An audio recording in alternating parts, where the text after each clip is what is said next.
Well, I've been blessed with being able to work on not one, but two McCulloch BP1 chainsaws. That's right.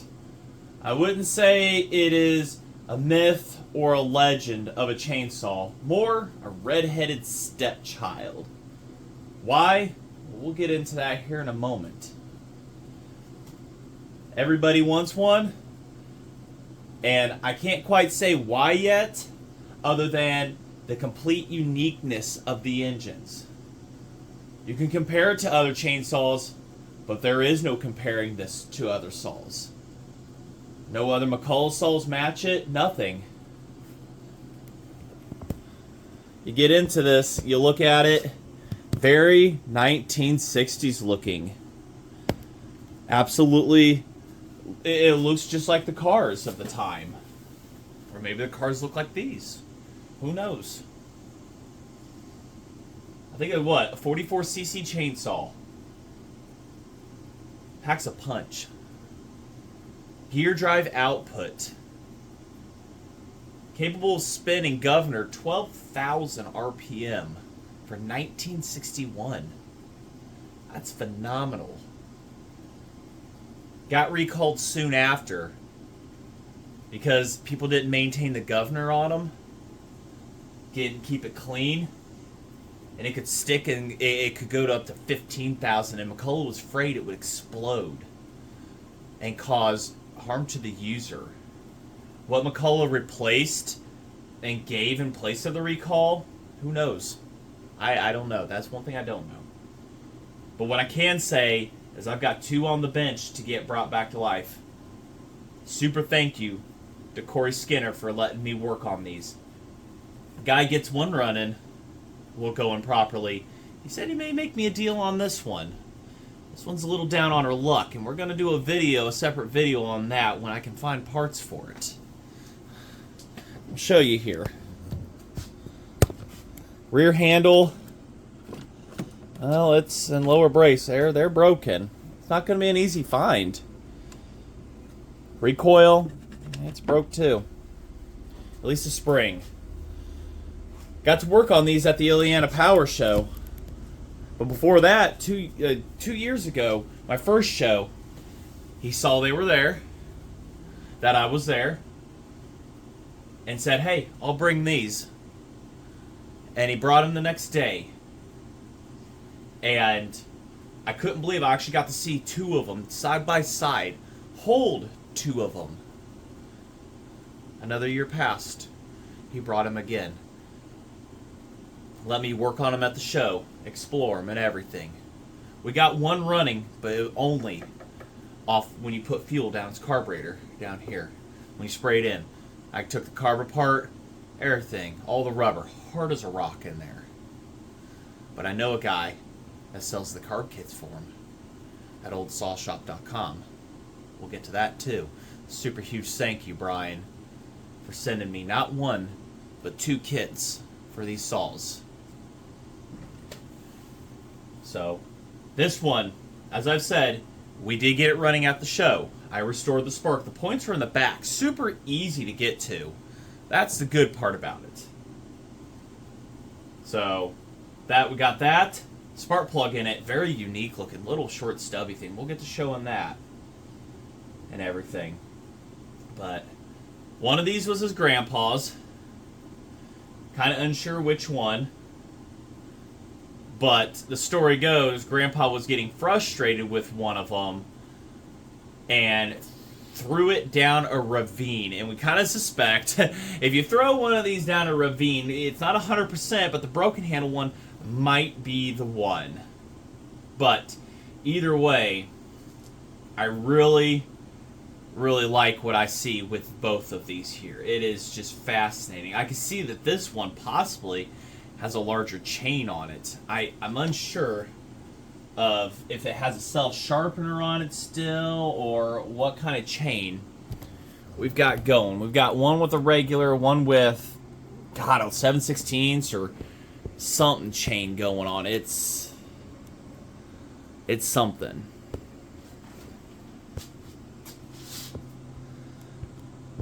So what we're going to end up doing here is we're going to put this one to the side. This will be its own separate video.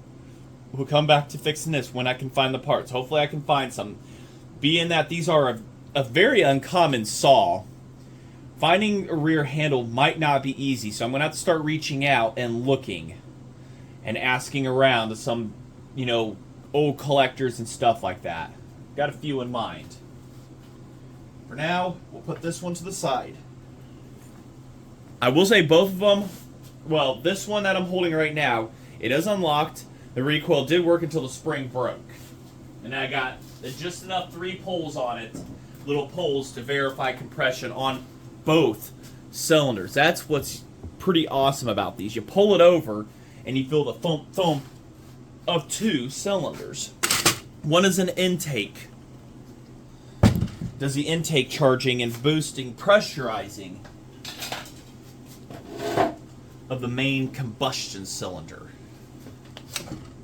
See? 1, 2. Did you hear that? That.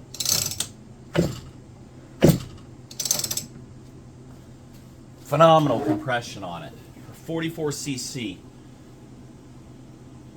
It's just a beauty. Let's go ahead. Let's take off this top here. Let's look into this. What does this switch do? I haven't looked into it. It messes with something. A governor? Is it an oiler? I mean, I don't know. Is it an oiler? Connected to the oiler box over here. Guess I could clean this off real quick, actually. Let's blow this off real fast and get a better look at things. Very quickly, I could tell you somebody's been in here before. Blue silicone wasn't factory on a McCulloch. Nope. Somebody's been in here. Is this the oiler? Is this like an oiler rod? Well, at least see the oil tank, gearbox. Let me know in the comments. When I did get to hear this run, she was singing her song pretty good. We'll go ahead. Let's measure between. Let's see what kind of chain this is. What size? Oh, there's my caliper.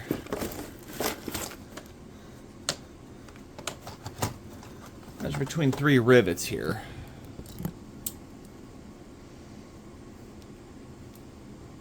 And put it in fractions, zero it out. 0. No, that's on and off 0. Fractions. Measure between 3 rivets.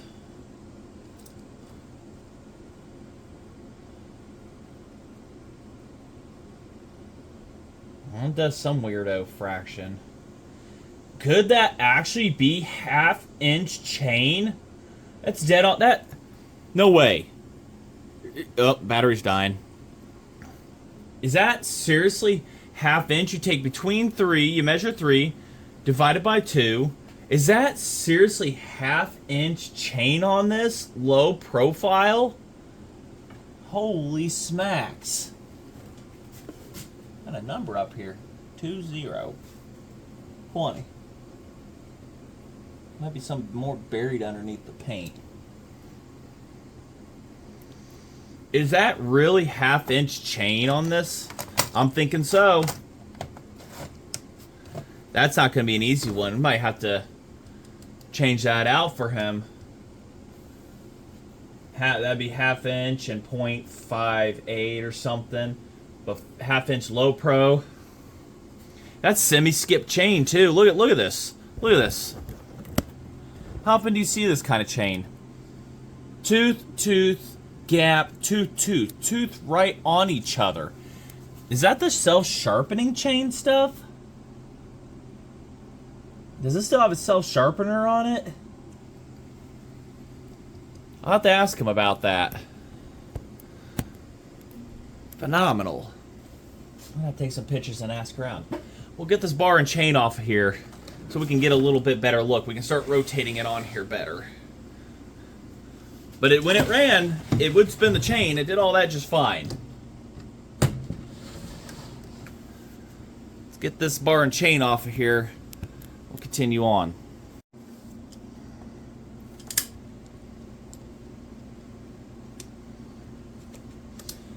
Kind of makes you wonder. Research and development on this. What happened? Like it. What would you think? It would take like a year or two to develop something like this, to go full on in planning? I mean, McCulloch's first direct drive saw came out in the early 50s. No, not early, like later 50s. 1957, 58 was the D44, which was the second model, and this came out in 61. Had to be a lot of secret, a lot of stuff that was happening back then. And it just, it failed. That was it. They just didn't make any more of these. Something scared them. Or just the cost of manufacturing could have just been so high. Right there. Nice little sprocket. We'll be able to change that out possibly to something that's a little more reasonable in the future. But still give him the bar and chain and everything. Oh, little oiler hole there. That's nice. I like so far how you can get access to the chain and the bar on these. You'll have this massive clutch to go around.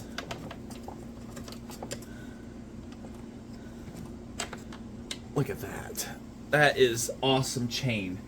I'm definitely going to have to ask around on what kind that is. Hang it up over here.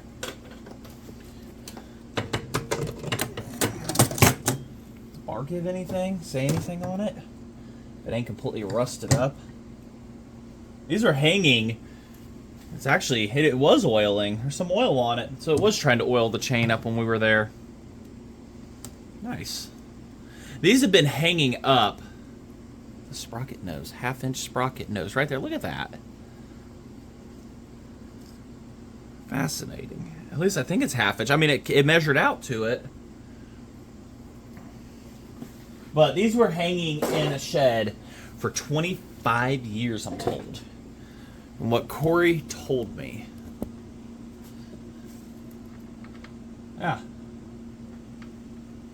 It doesn't even float side to side. That is just straight. That's just straight on there. Huh. Is there an oiler? I don't know what that is. If it's an oiler or what, you can limit it. I don't know. Maybe just straight auto oiler.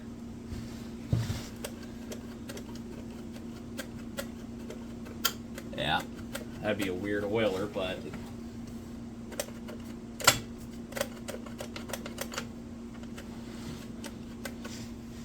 Alright. Carburetor's right here. There's an auto sharpener setup right here, and I'm not sure how the grinder works on it either, whether it works on this one or not. Primer button's pushed in. Hopefully everything's there for that. So I haven't even touched these since the show, and that's been probably 3-4 weeks now. One-off air filter. People want an arm and a leg for those. There's our rod is in there for the primer. Looks like it fell down and didn't quite get positioned right. Now I have been in here, but it wasn't pumping. This right here, I think this helps with reverberating of sound to keep fuel from spitting back out, but the sound waves push it back in. Through here, you can see that piston. Oh, and the throttle linkage didn't even hook up. Came undone. Because when we were messing with it last, it was good. Unless I restored spark, I didn't get it, but we'll get all that figured out. We'll get every bit of that figured out here. But through the carburetor, if it'll show it, there's our piston in there. Our intake piston. See that?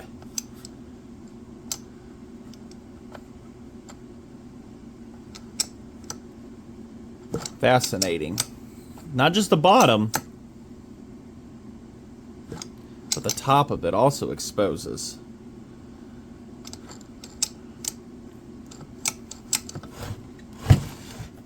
Fascinating. Let's get this carburetor off.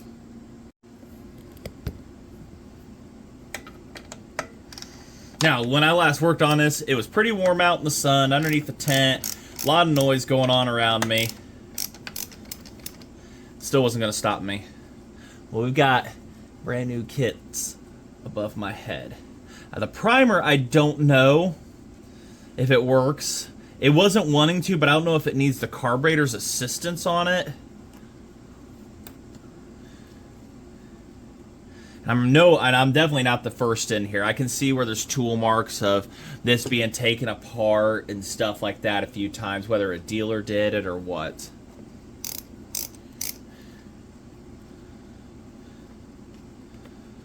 Fuel system had fuel in it last we did. We put a splash into it. The line was clean. The pickup was phenomenal.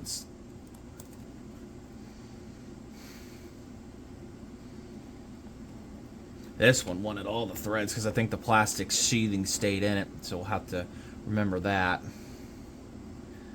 A lot of engineering, a lot of time went into this one-up saw. Like, no carburetor, other carburetors like this, nothing. This is it. Wish I had those special pliers to undo those. But this is the one that fits in there, and it's the one that probably should stay.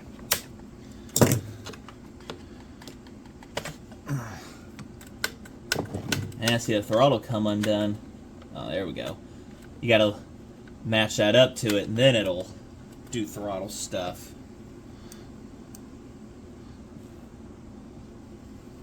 Trying to figure it out.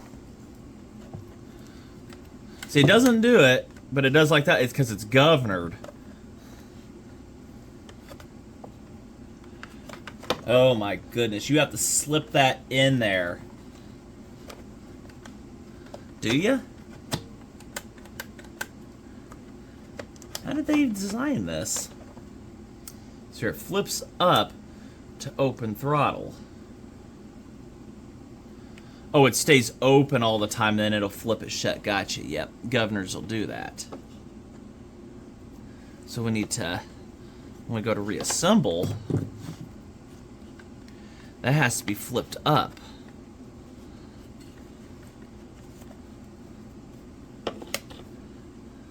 And then it wants to flip it down. Or no, does it? I don't know. That's a little weird.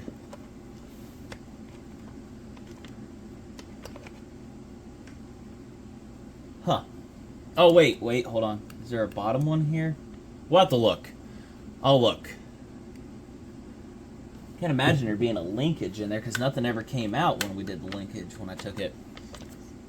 Fuel lines, hard as a rock. Well, sorta. We gotta get this off. We gotta get you off there. Oh my gosh, it's so complex on what's going on in here. Take a little time to figure some stuff out here real quick. Like a phone holder would hold. There we go. Take the side cover off here and see what's going on. A lot's going on. Alright, so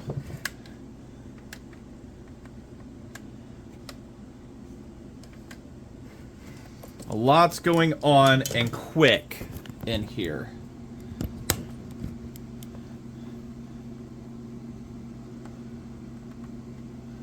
And then the carburetor returns itself. Primer rod came out. Just push back in. There we go. One primer. All right. Got a, there we go, an adapter. Your impulse. Oh, fuel line routing looks like it sucks. Oh, good. Goodness. I pressurized it. Fuel line's clear. Now I need something to soak this up. Stupid me, pressurized the fuel tank. And there's a mess. I pressurized it, and it spit all of its fuel out that I had. Oh, workbench is getting cleaned. Nice. All right. Well, we ain't got to worry about a fuel line. I mean, that'll work. But yeah, there's a lot going on here quick when it comes to the linkages and stuff, how to get everybody apart. You got to take off this back cover to get to this screw to undo. So we're going to try to leave all of this alone right here. But it looks like for the throttle, some weird gibberish going on here. So we go there. I don't think it goes that way. I think it goes more... So I'm looking at the wear marks on it. So how it opens is it goes upward. It has to stay closed. And then it opens.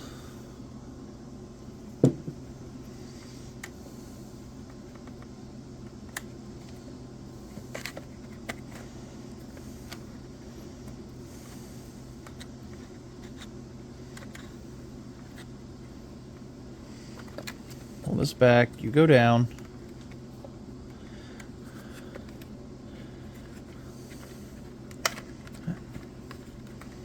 There we go. I'm thinking that's how it goes, and when you insert that into there, the carb,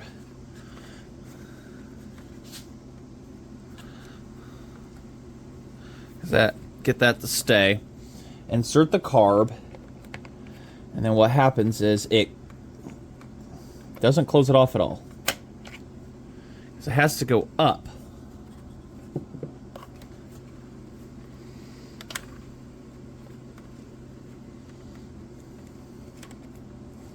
Weird design. I have to look at the other one. Got it figured out. The opposite one. Hey, come on, phone holder. Be nice today. I'll just tighten you up. The opposite one is what goes in the slot, and then when we put it back together, it goes like that. Alright, so this goes on top of the throttle, and then that just slides in. Everything's kind of in there loosely is why it's... Say once we get everything bolted up and stuff, it'll play nicer. Yeah, so alright, we got that figured out. Let's move on, shall we? I wouldn't say that's really the best of setups, but it is what it is. Let's tear into this carburetor, shall we? You know what I need? I need to get a drink over here real quick. That's better. A little Mountain Dew never hurt too much. So, like I said, I've been in this one once. Your primer's on top. It moves. It just isn't doing primer things. So I don't know if there's just some of the valving in the carburetor for it, or if it's its own.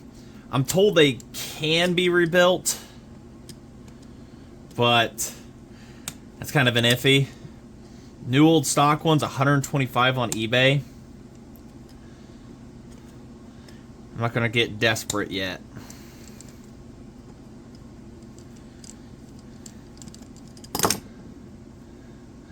But thankfully, the kit I've got from oldsawshop.com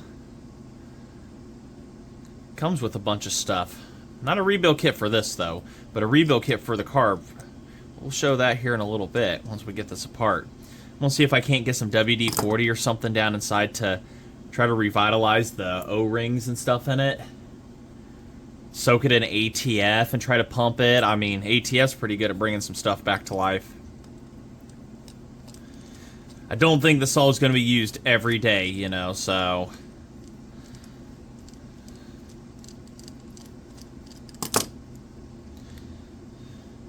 At least the simplicity of the carburetor is right there.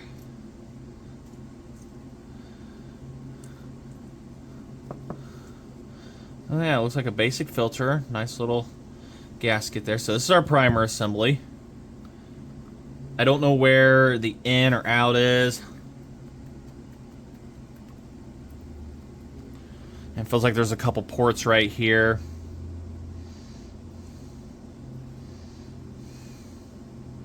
Little spring right there, ball spring.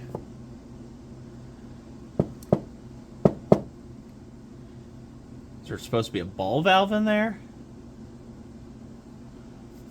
One would almost assume so. Oh wait, there it is. It dropped down. Okay, so everything's here. Got our little check ball valve. It's supposed to be there, and that hooks up to here. Could have that been just stuck the whole time? I don't know.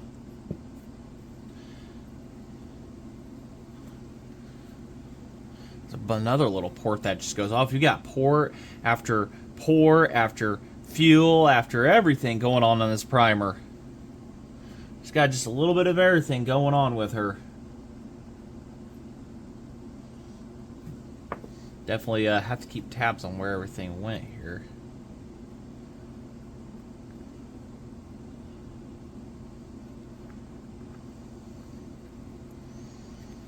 Trying to just looking over how everything, you know, works and stuff like that. So the ball valve is a one-way check valve, so fuel goes in this way but not up. So this is your out on here to prime the carb. So that means that this one is an in. I don't know what this one is.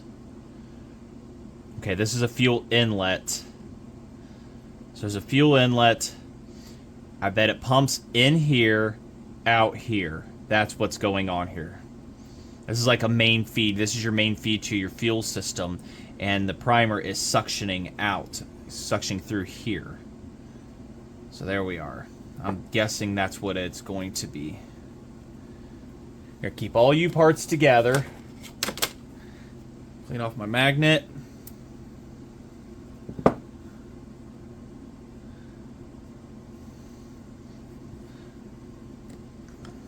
Looks like the same parts as what's on other primers that McCulloch made. All right, let's keep tearing into it. There we go. There's that. So that.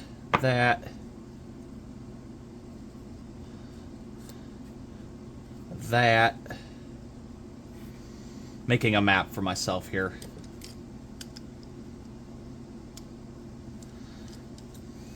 Thinking the primer was the problem, because this right here, it's definitely not the original. I wouldn't say it's original. Somebody like to say has been in here before, because it had previous tooling marks on it.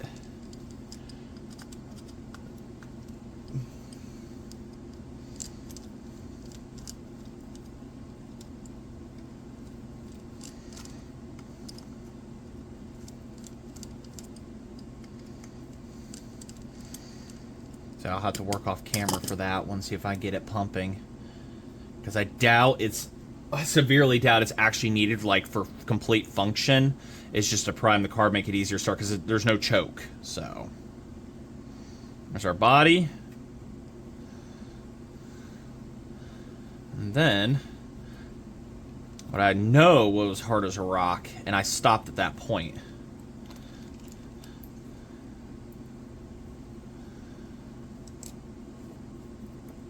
Well, the screws are the same, so there's a positive. That is a solid rock.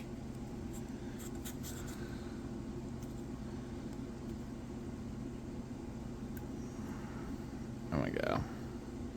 Yeah, there's no saving that part right there. That is a brick.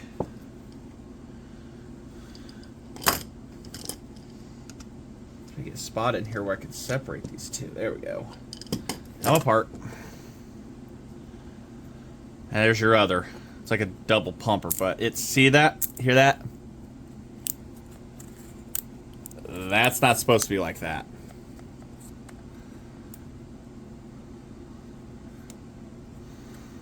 So that's a bit crunchy. And then there's your air inlet for them to have a cushion for them to move and pulsate. It takes in air, outside air. Well, maybe if I'd done that at the show, it would have run for like 0.3 seconds. So, alright, I gotta get some stuff apart here now. We gotta get these torn apart. It should be good to go here. Now, yeah, we'll show that on the kit, but you got to make sure, because the kit, one of these is metal, the other one isn't. You want to make sure the metal one is contacting this. The other one doesn't have to be, from what I've been told in my understanding. So let's go ahead. Let's get into that now. Let's get these separated and see what's under here. I'm thinking the primer might be okay. Just need it re-moisturized and stuff like that. So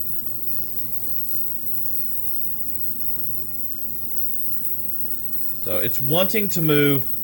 See, it blows the fluid out here. This is our one-way valve one. And then right here is where it's going to suction more fuel. See? It's pressing and then so on and so forth. But like I say, this is supposed to be inside of a carburetor and stuff. So it really pumping fuel like this, it isn't going to represent too well. But it's moving fluid from, it's trying to, through the tube.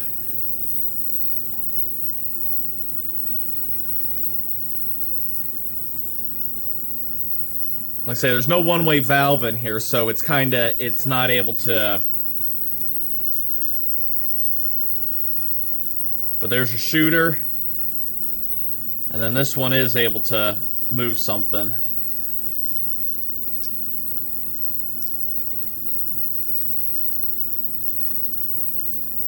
So we're hoping that this is going to revitalize and bring it back.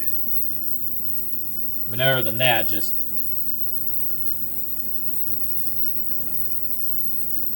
it's got ATF in it soaking and stuff like that. But we've got that pushing. This one should be a pulling. I'm not sure which one pull. Oh yeah, this is our inlet for fuel. So this one should be pulling, and it does on the push. Or I don't know exactly how they design it. It wants to work. So, all right.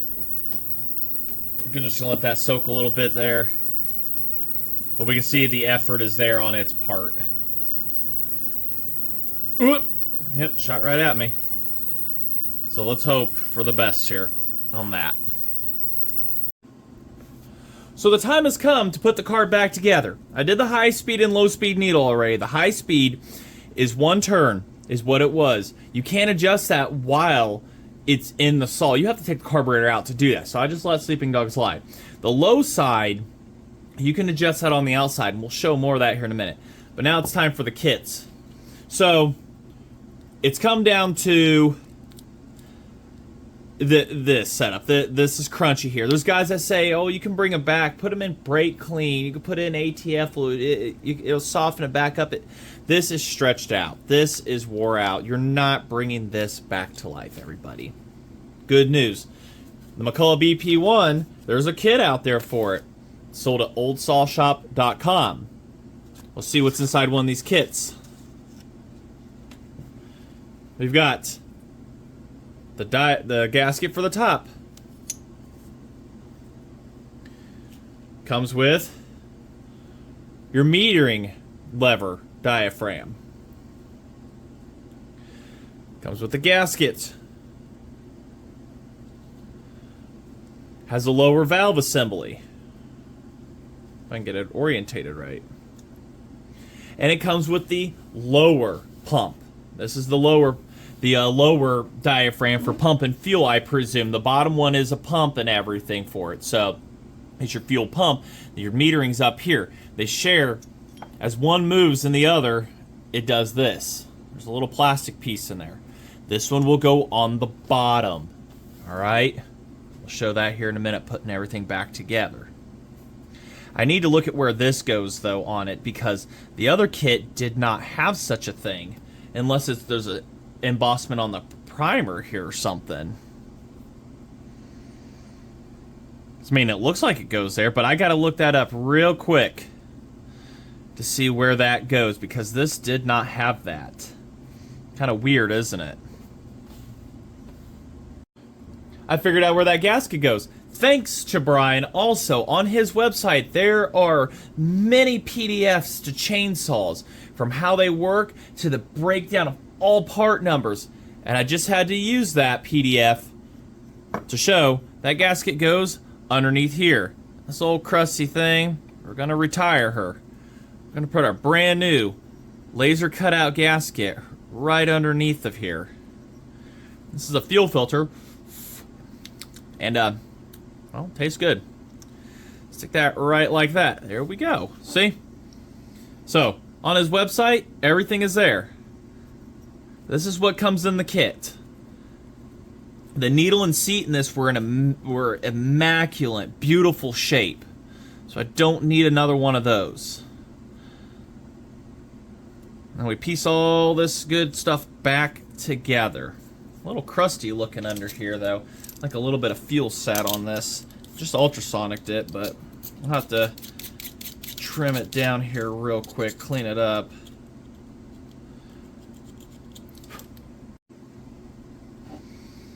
Alright, so all the alignment holes should be here. Just a matter of how good can we line stuff up. There's your one alignment hole. Here's your two alignment hole. Put everything together. And the good news is, just like McCulloch, it's all been stapled together for you. Laser cut out. Fascinating. I wish I had a machine like that. I'd never leave the house. I'd be just making everything.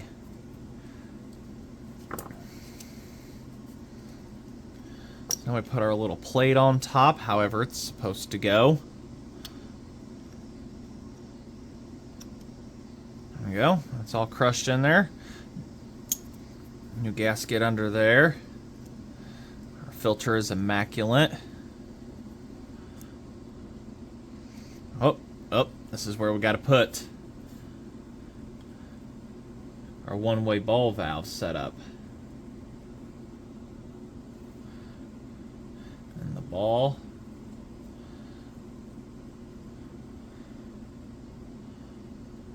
It's like a really bad balancing act right here.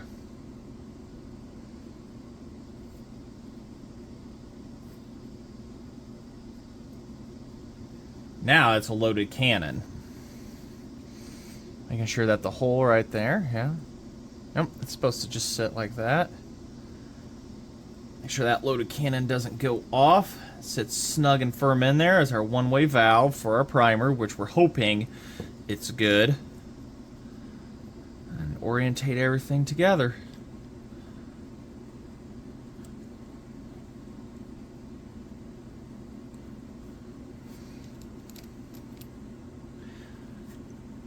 Yeah, message Brian said, hey, gonna need a couple kits if he's got them in stock before I put in an order. He says, yep, you're working on a couple BPs, showed him, and he said, I'm not gonna charge you for it. Super thank you to him for that. Make a video on this saw, everything.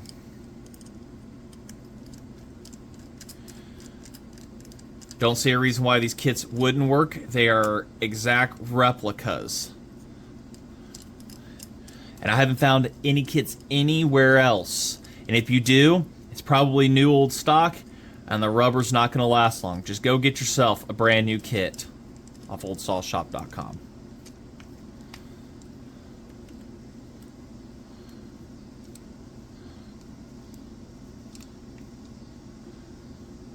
Said even if the primer isn't working, the carburetor should still be able to pump fuel, and the primer is just for easy starting and priming of the system and everything, so should be able to go eat without it. It just make for harder startups, but we're really hoping that it will work here. Might test it before we put it into the saw. Hook the fuel line up, pump it a few times, and see what we can get. All right, let's go ahead and let's get this. So let's get these orientated correctly here now. So that's our bottom plate. Just got to make sure that you orientate these, because this one has to go in this direction right here. Okay. So didn't adjust. I didn't mess with this lever at all or anything.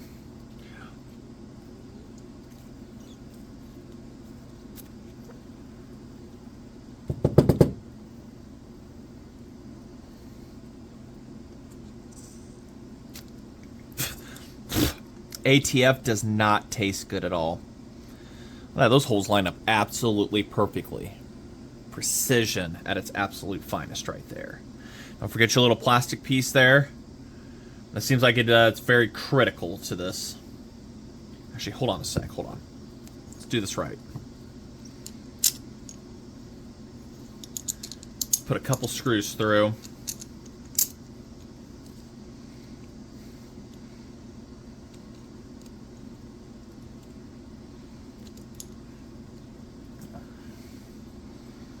Put this on the bottom.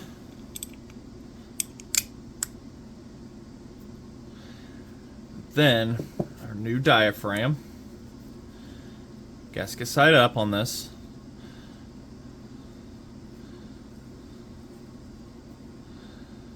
And then put her together like that. Don't cross thread anything. Get them started. And put your other two in.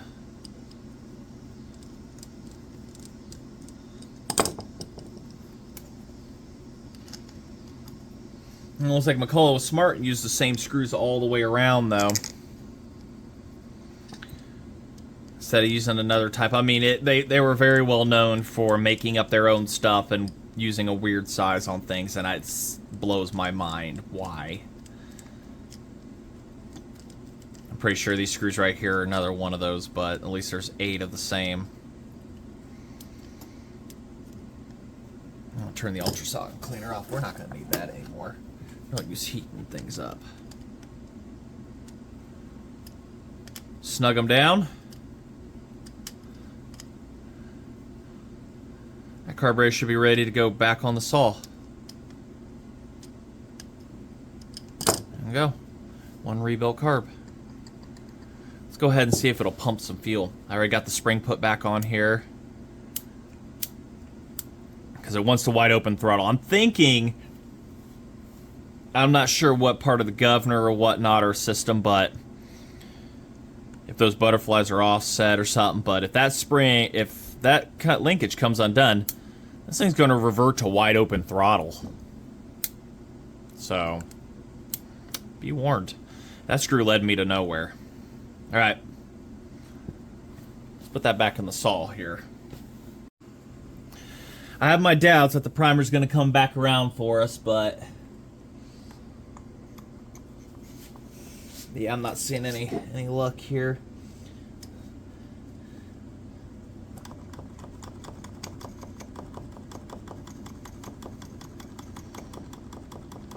Yeah, I don't think she's going to come back around for us, unfortunately.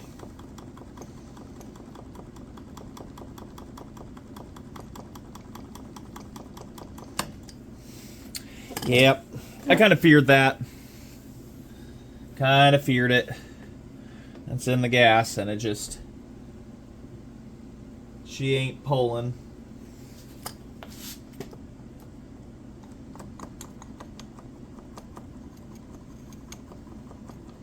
Yep.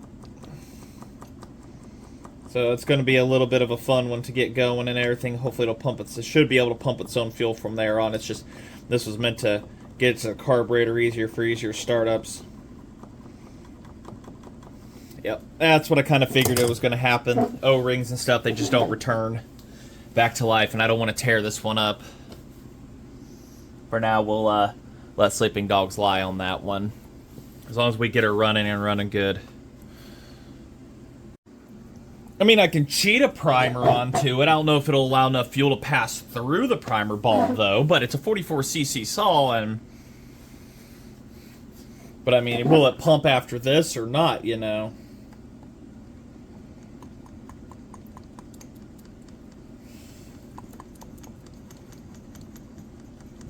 Is she even trying?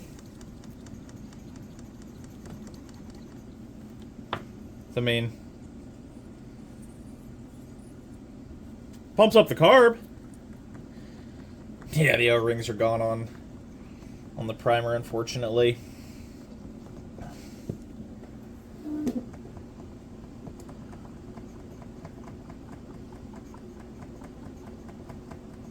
Yeah. I don't know. Might be an idea. Yeah, unfortunately the O-rings are shot on it.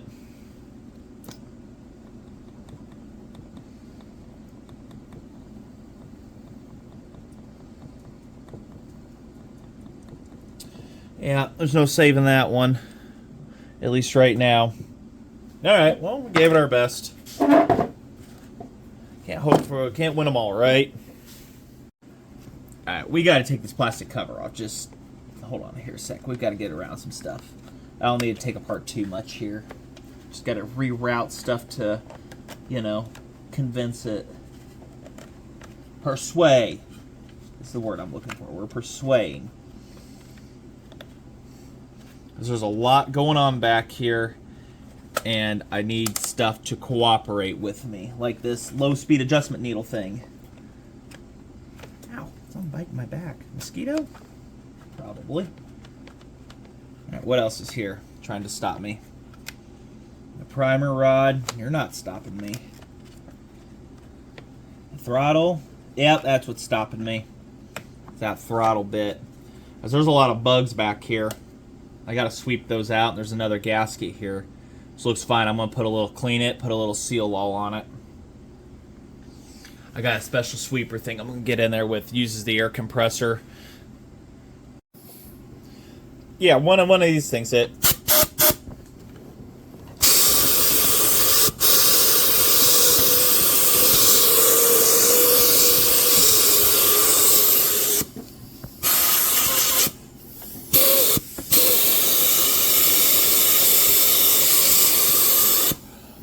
For the auto sharpening, I have no idea. I've been playing with it and absolutely nothing.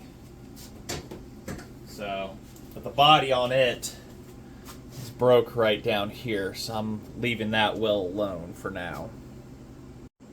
Alright, I put seal oil on the back of the cover, pushed it up against here. I'm definitely not the first to do this.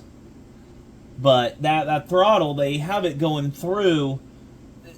I don't even know what that red material is called. I couldn't tell you. And you can't take this apart easily. You can't take the plastic off of there. That's not a good design.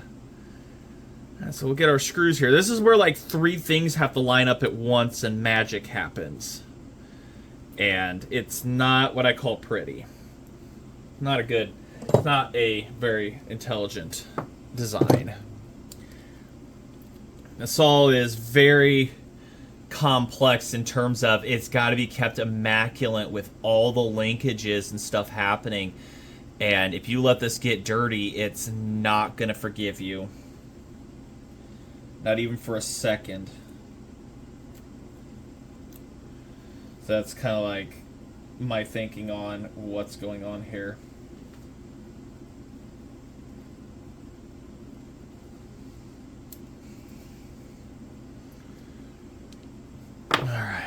So fuel line's not as much of a concern to worry about. So I've got our throttle zip tied wide open here. So all I gotta do is fight this into place. I've got our bolts ready.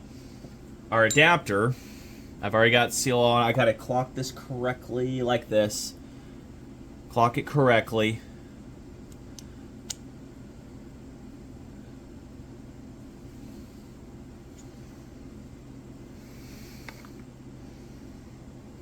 Stuff dried pretty quick. Well, it's still setting up. Yeah. Put a little bit more on it.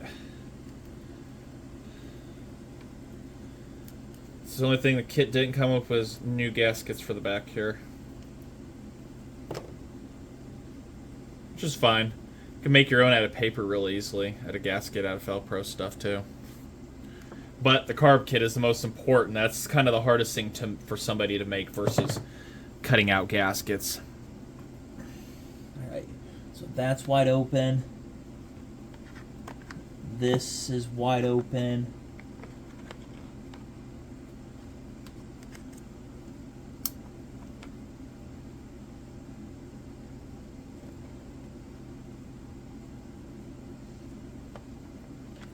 Oh my gosh, there's like 12 things happening here.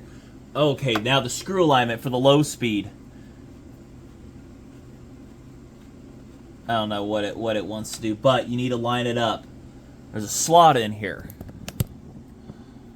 There's a slot on the inside of it. See down here? There's a slot. You need to line that up with your screw slots on your carburetor. So I've got it set to 1 turn right now. So we've got that happening on top of lining up the bolts, on top of lining up our primer.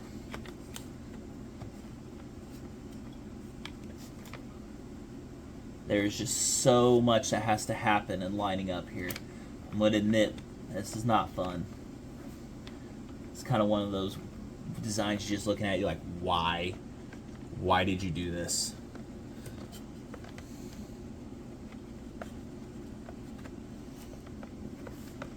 Definitely the red-headed stepchild of the chainsaws, that's for sure. A little excessive there. That's fine. I thought that was stopping me. Alright, get the throttle here lined up into there.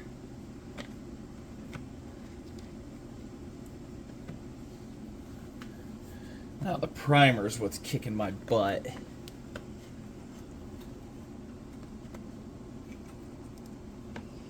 No, that's not what's kicking my butt. What's kicking my butt here? So that's out of the way, that's out of the way, that's lined up.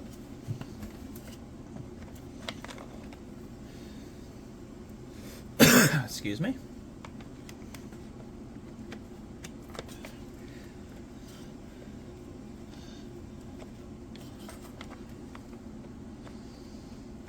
Can I say this is easier said than done? This is definitely it. There's that, there's that. The primer. Oh boy, the fuel line is just going to be the fun one, isn't it? Probably a massive speed up about to happen, and it just magically it's installed. But we'll see what we can fight here. Okay, so there's that, there's that.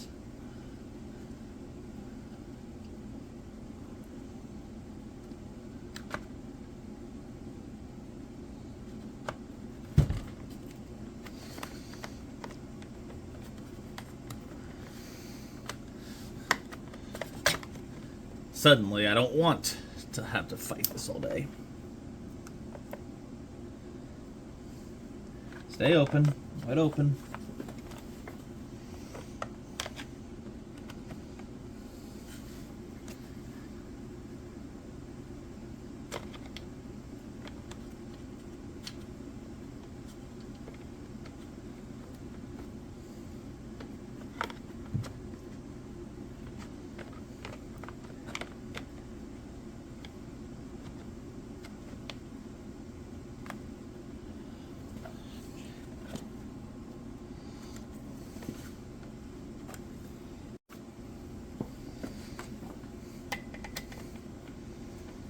That's not fun at all. Not in the least. I'm not even sure if I got the screws started. Oh wait, I touched metal there. Feels like a thread to me.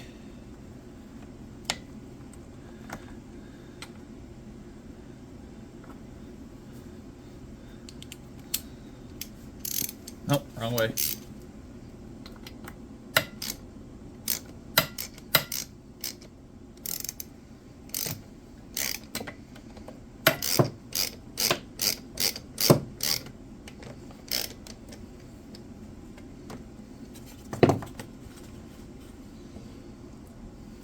This is like line up 3 things at once and it might work.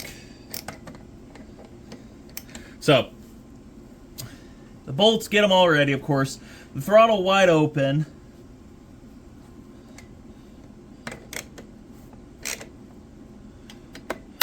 And then the primer, once you get everything pushed in. Why is that slipping?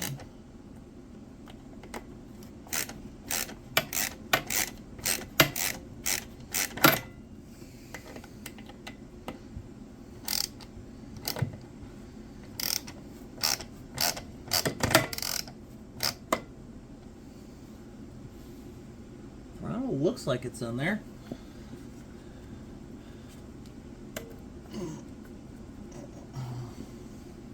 Of course, I put the zip tie on perfectly in a terrible fashion. Gutters.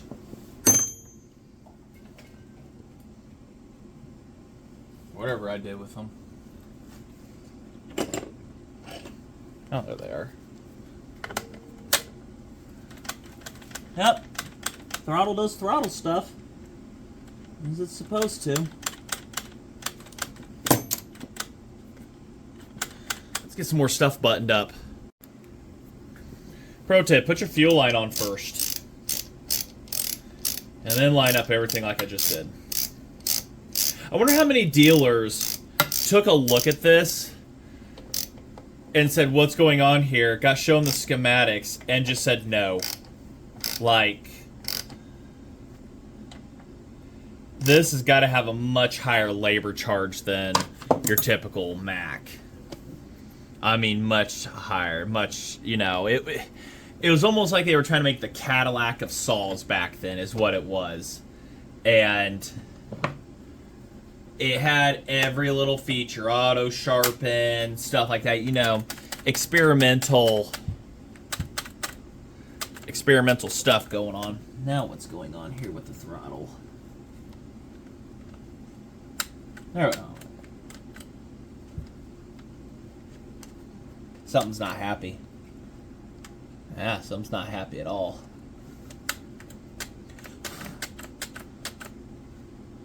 See, I think it's stuff that wants to bind up for some reason.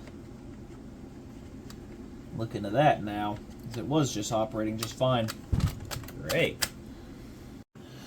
I promised you we'd look underneath the top of this. I'm not going to put the side cover on yet, because when running, I want to make sure everything is happy, and so on and so forth. So, seems happy for now.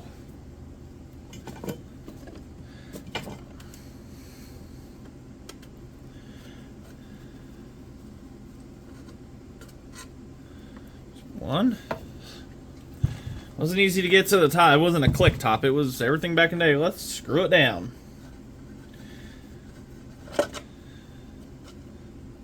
Two.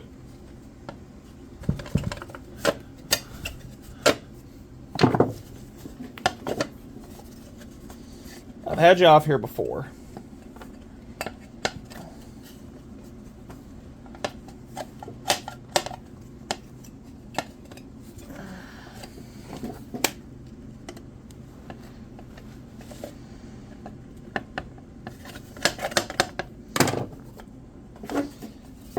I mean, there you go.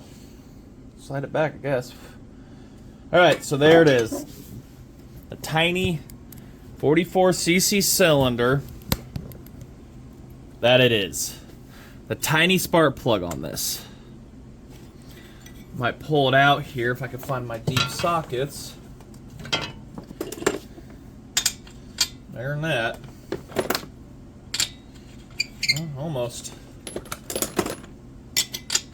Even trying to get the right size? There we go.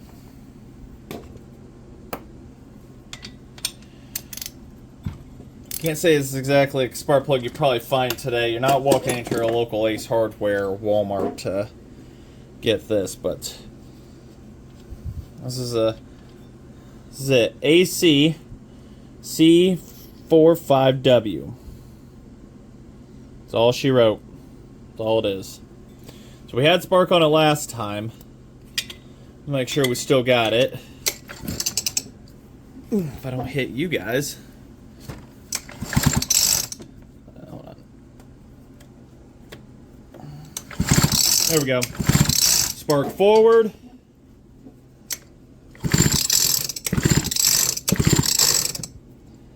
Back is off. There we go.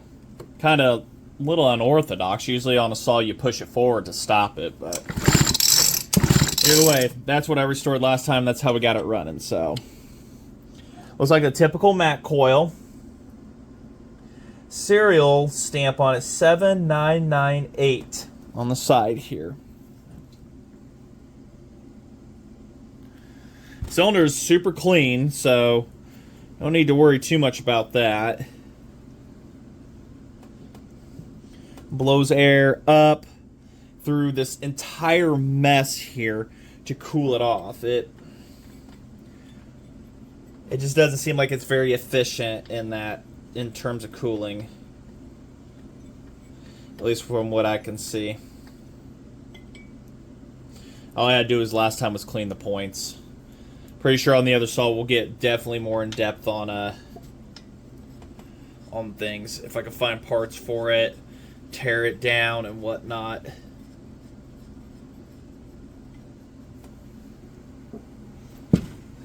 Remember that socket wrench you had 3 seconds ago? It just disappears. Snug. Efficient though. I mean, uses much less material. So we'll give her a bath here in a little bit.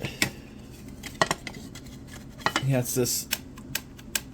God, I don't even. Is that even? What is that called? Bakelite? Not even sure. Give her a good wipe down here in a little bit. See if we can get her to run off tank fuel first.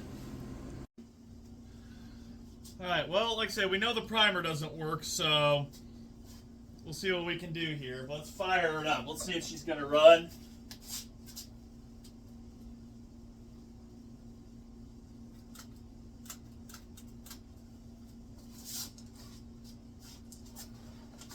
So that's a good angle for you guys.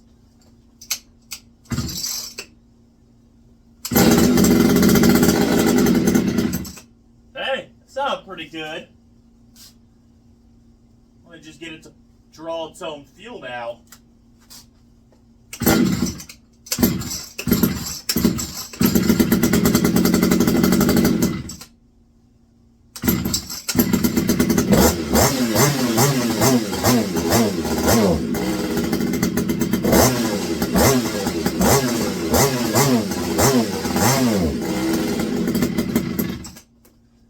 Let's try to draw fuel.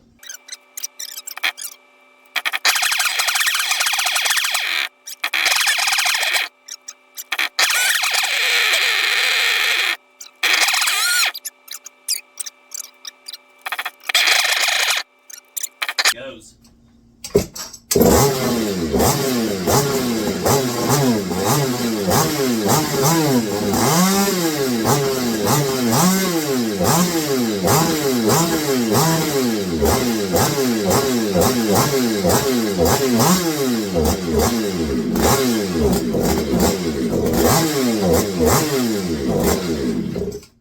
Primer might work.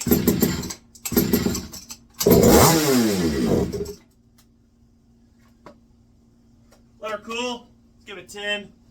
We'll be back. But she's good running, I mean, but kind of doing some weird stuff. We'll see. I don't blame the carb kit. Carb kit's doing its job. Say it could be crank seals, anything. This thing sat in the shed for 25 years, hanging. So, could be that too.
Sounds pretty good. Sounds like a modern day chainsaw. I'm yelling again. So I went through, put a new fuel line on it, which actually wasn't that bad. Cut brand new gaskets. The other ones I wasn't happy with them. There was a little bit of leaking. So sat, put my music on, and just cut brand new gaskets on all three of them, everything. Got it put down, everything, double checked everything. She's running pretty good. It sounds pretty good. It sounds like a modern day chainsaw. I mean, that thing is snappy.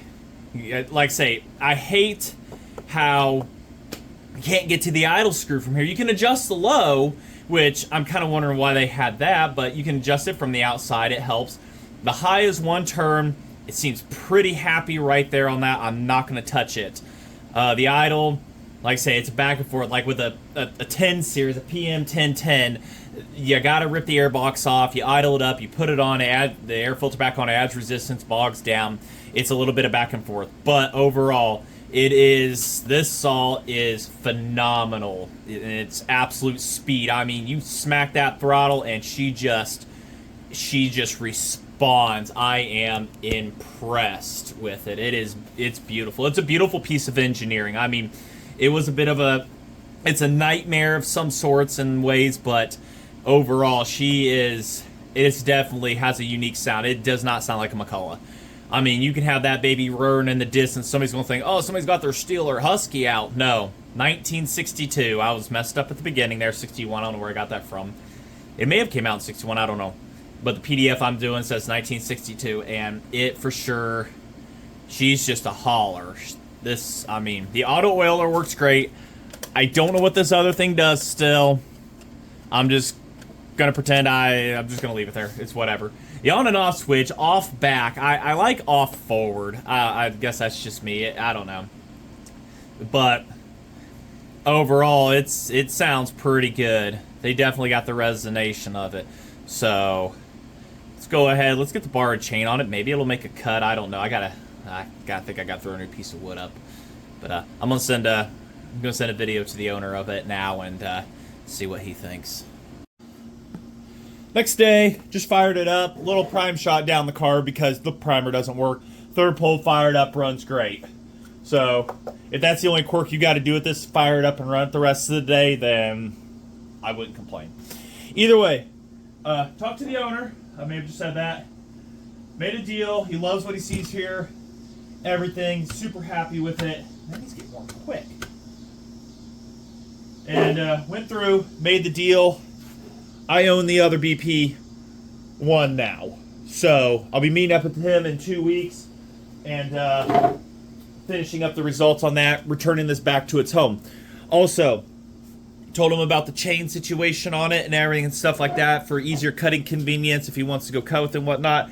We're going to be switching the bar and chain off of mine and putting it on his for easier convenience and stuff like that. Whatnot. I have bars and chains laying amok everywhere out here, so I can figure that out.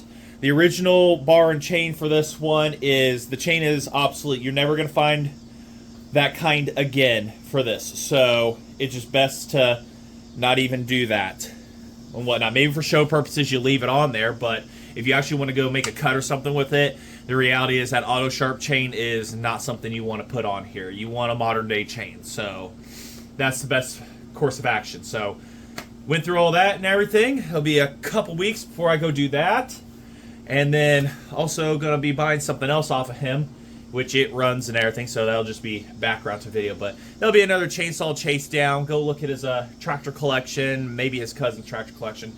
You guys are just gonna have to stick around for that. So anyways, let's go ahead and let's get started on this right here. I was just going to start kind of doing this off camera, and the nut for this is already loose. Even though it's a locking nut. So I'll take that. Got a little sniffly today going on. So I need to get a big pair of pliers or something.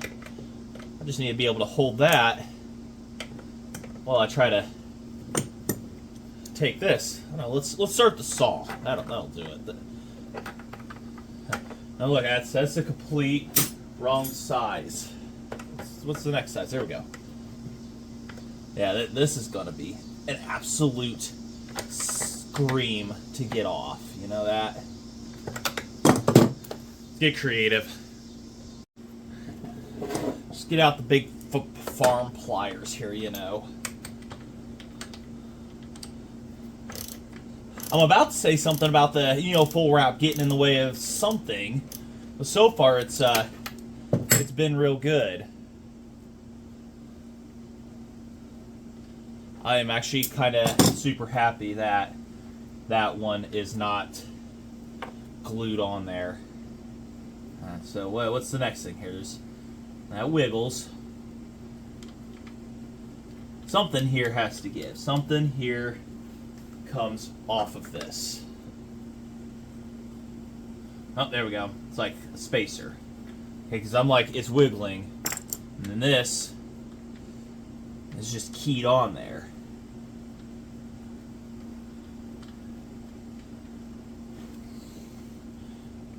Well, that's going to be just fun. It wiggles, but that's as far as it wants to go. Hold on. Oh, there it goes. All right, so it looks like its own kind of special sprocket here. So for me, that might suck to try to find one, but for ease of convenience for him, it'll be the best course of action to make it easier. I'm thinking that's a 404 chain. So just like say, you know, make it easier on other people when it comes to finding chains and stuff like that and whatnot. It'd be best. Like I said, I can try and source things all day and whatnot, but I don't know. Finding something like that, it might not be easy. Hold on, that's a gear drive. Gear drive sprocket. I think I got one got one somewhere. I've had it for years. It's floating around. It's a 404, and I might stick it on mine. It ain't a rim drive, but oh shit. See, now I've got the ADHD going. Because I had a 404 somewhere. I think it's in the house. I'll deal with it in a little bit. Now I gotta check. I can't find it. I put it in a bag for the gear drive, gears and everything, the MC30 I'm doing, and, well, I don't know what I did with that, so I guess I've got some major cleaning to do. I think I put it up in the loft for safekeeping, and so we'll have to deal with that when that time comes, but all right, we'll put this one down. Let's go ahead and take a look at mine and rip its guts off.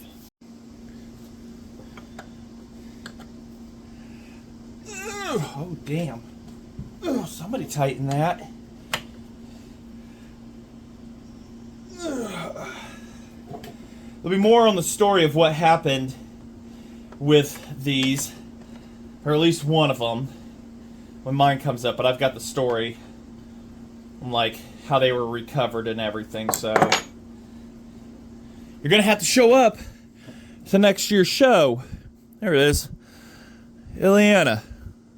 Right there on the map. See right there. I'm no good.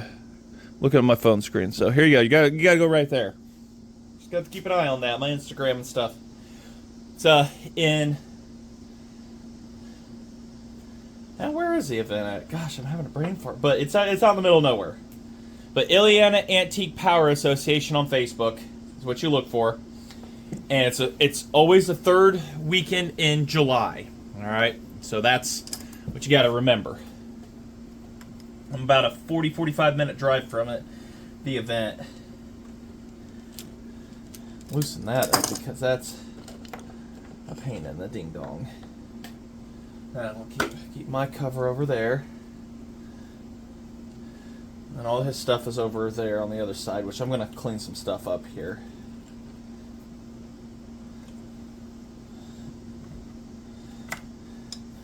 Chain's a little gooey from sitting, or hanging, but that'll clean up. We'll get that sprayed down, but what we're after is getting this bar and chain off for him.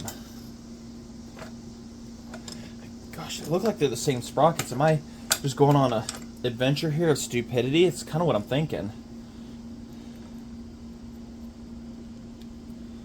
Nope.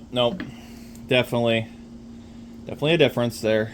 Yep, so we'll have to definitely swap them over.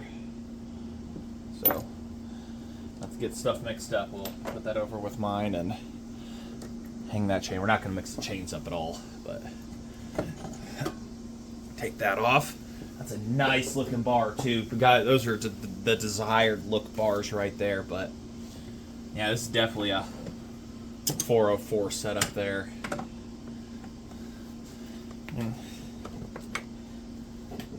Why am I trying to use that wrench? That's not going to do me any good. I don't even think I may have to try to get creative with this one. This one's gonna suck. That's what it's gonna be. This one's gonna suck really bad. Don't ask me how they got these off back in the day, but I'm about to create a way. Remember that getting creative thing? It's working. You've got to get a pair of vice grips and pretty much almost max them all the way out. So, good to know. It's not going to cause any harm to the sprocket either. Well, there's that at least.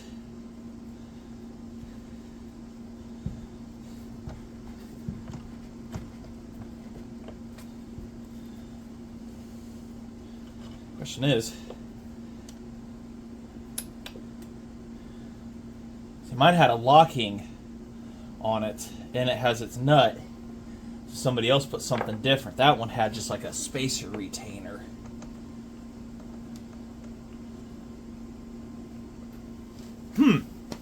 It's gonna be fun. It's kind of stuck on there. Should be easy enough. Maybe a touch of heat. With a little bit of heat and some magic, all of your dreams will come true. Oh wait, that part came off. What? Huh? Oh, that's a spacer adapter thingy. Okay. It's warm. Very warm. So this is like a two-piece design here. And it's full of crud in there. Well, that's probably why it doesn't want to come off so easily. I'm thinking to myself, what's going on here? So, okay, you know what? That's just some regular old sprocket, it looks like. And there's adapters that were used. Okay. To hold it in place or something. But I guess we'll be cleaning that out. It's pretty nasty in there. Got myself going good for mine. This will be a step ahead. I did some cutting in this day, but question is, why did it get thrown in the ravine? What did the primer give out? Just didn't want to start, or the carburetor need rebuilt? And I mean, we'll probably figure it out with it, but I guess I'll get the air and blow that out and see what we can do. Well, I found it. It's a 1 of 1, so I'm going to put my part number up now. I had plans for it, but it's for you because of what they did. So, to give you a 404, I know this is mine right here, but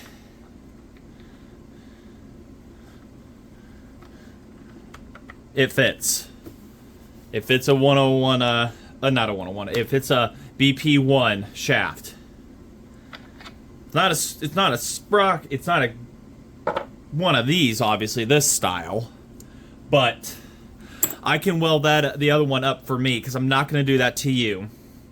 I'll give you this one, and because I can try to source another one of these for a 404. I can weld that back and everything. So you're going to get my special stuff here. So, well, if I had known that sooner, I wouldn't have tore all that apart. But I guess then again, it was going to be needed. So I guess we'll toss all that into a bag.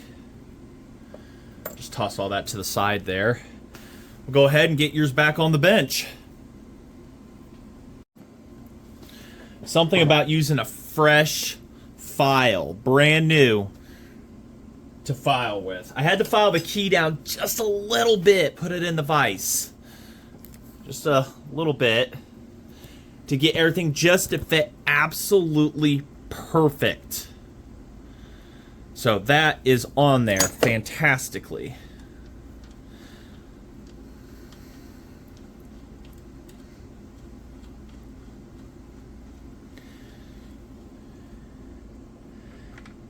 Absolutely love. This is the part I love about working on these old saws and everything. Sometimes you have to do, you know, what you got to get things to work proper, to get them to work. Is this improper? No, this actually fits this shaft to my surprise, but it's a gear drive saw. So it has like the gear drive outputs and whatnot on it, and you just have to work with it. No, crap. Oh look, it fits. Hopefully that nut don't fly off. I'm surprised it didn't when I was running it.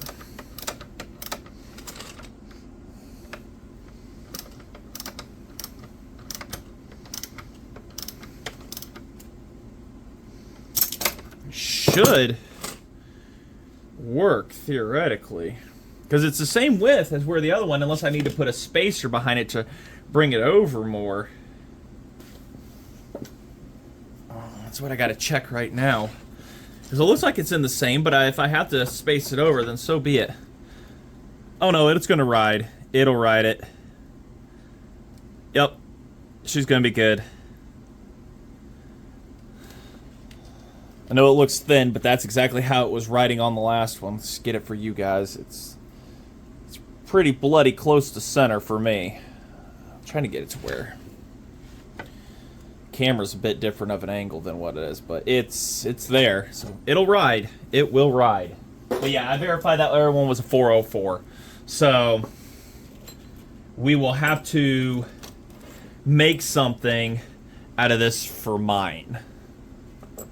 Or try to find another 404 for this. And that's for the later gear drives 404. And I have one that has a 404 sprocket over there, but I really don't want to steal it. But I'm getting ahead of myself. I'm getting ahead. We'll figure that out when we go cross that bridge for mine. So, all right. And we know it's going to be centered. We'll just do a final torque here of it. Plus, the good thing about these sprockets right here, I know it seems like I'm going backwards in technology on it, but the reality is you got to do what you got to do to make shit work, right? Plus, you can get a better grip on it with vice grips, as it makes me into a liar.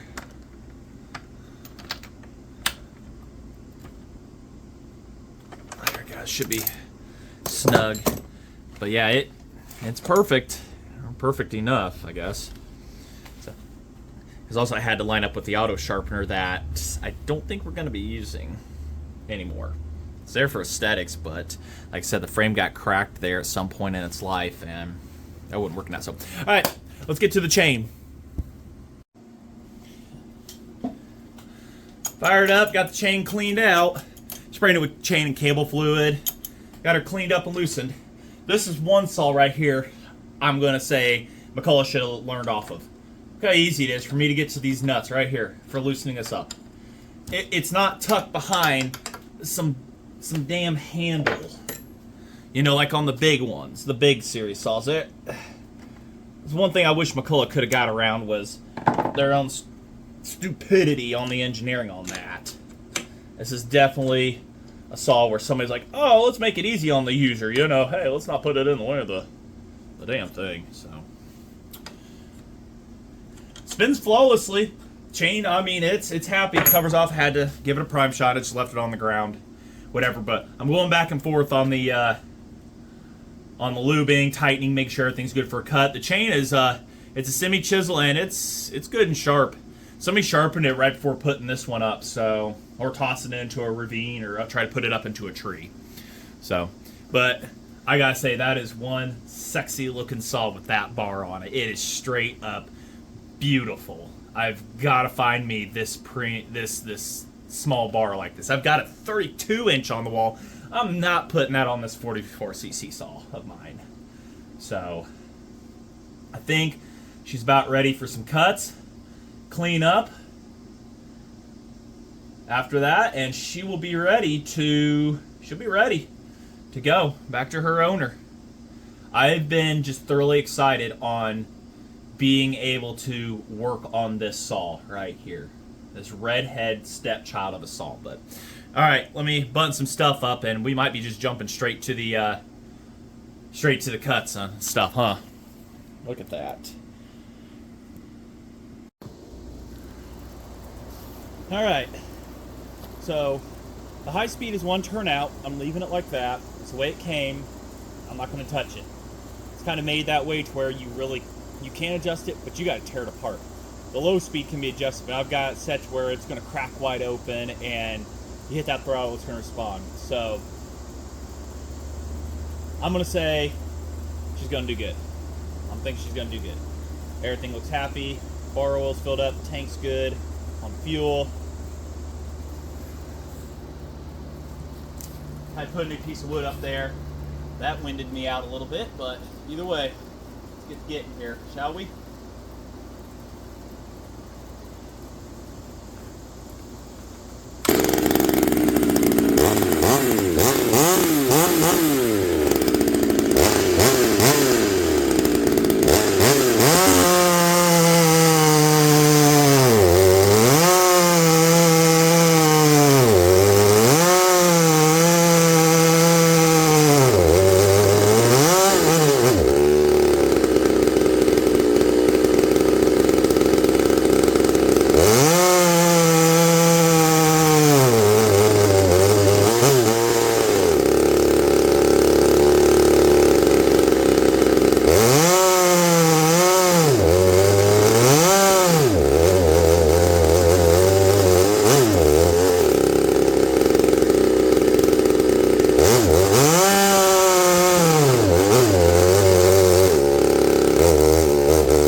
She was doing good. You put her under a load, it doesn't like something somewhere, like it ain't getting enough fuel.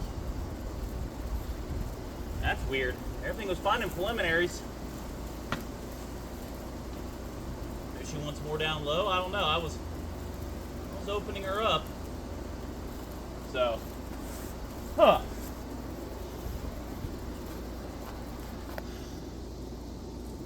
can't win them all. I don't know. It's weird not pushing an oiler. Like I was wanting to give it more, but it was doing good. It was smoking there. Got heated up, and then something cleared up. Weird. Let's try that again. I think I figured out the issue. I'll explain it here in a bit, if I didn't already. Oh, got to strap a leg here. Hey.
So what happened between the first and the second cuts, the first set of cuts I made?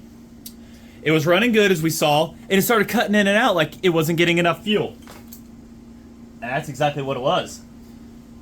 I checked the pickup in the tank. Clean as a whistle. Beautiful. Okay. I played with the high speed. Took the carb out, high speed, put it back in. That didn't do anything. Played with the low speed. That didn't do much of anything either. Took them out, sprayed them, took the bottom of the carb off. Everything looked good. It was getting fuel when it wanted. But when I took the carb off, I noticed I used a little seal all, just a little bit. Well, one of the what happened was the seal all swelled up when the gasoline hit it. It closed off the impulse port over 50%. I dug that out, clean, sprayed, put her back together without any more of it on there. It runs fantastic, as we just saw. Cuts like a dream.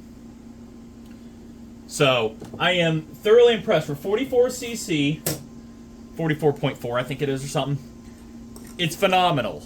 It's fantastic.